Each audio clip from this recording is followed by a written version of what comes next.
మేము పాపం చేస్తాము, మరి ఆమె పాపం చేసింది. చిన్న పాపము పెద్ద పాపం కాదు, అందరం పాపం చేస్తాం. ఇప్పుడు ఈ స్త్రీ విషయంలో ఏం చెప్తాడో వినాలని ఉందా?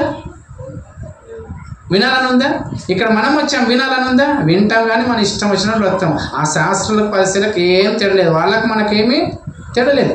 దయచేసి ఒక్కరు వచ్చినా పర్వాలేదు, చర్చికి బ్రతికే వాళ్ళు రండి. అర్థమైందా? గుంపుతో అవసరం లేదు దేవునికి. బ్రతికేవాడు కావాలి, బ్రతికే వాళ్ళు కావాలి దేవునికి. నటించేవాడు దేవునికి అవసరం లేదు. కుప్పలు వచ్చారు, ఎవరు పాపం లేదు రాయి వేయండి అనే కానీ అందరూ ఏం చేస్తాడు తెలుసా?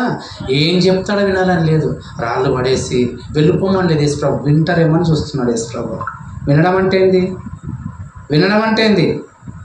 విన్న తర్వాత బ్రతికేతారేమని చూస్తున్నారు. అప్పుడేమన్నా తెలుసా? ఏం చెప్తారు? అమ్మా ఇక మీదట పాపం చేయకు. వాళ్ళుంటే ఇదే చెప్పేవారు. యేసుప్రభు ఆ మాట విన్నారా? శాస్త్రుల పరిస్థితి విన్నారా? వినలేరు. అందుకని ఆ రోజు మళ్ళీ పాపంలోకి వెళ్ళిపోయారు. అదే ఆ రోజు రాళ్ళు పడేసి ఏం చెప్తాడో విందామని చేతులు కట్టుకొని నిలబడంటే యేసుప్రభు అంతమందికి ఏం చెప్పేవాడు తెలుసా?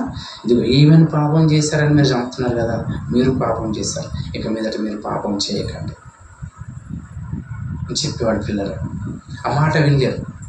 వినకపోవడం ఇక్కడ మీరు అందరూ వింటున్నారు, కానీ వింటున్నారు కానీ ఏం చేస్తున్నారు తెలుసా? బ్రతుకులో చూపించడం లేదు.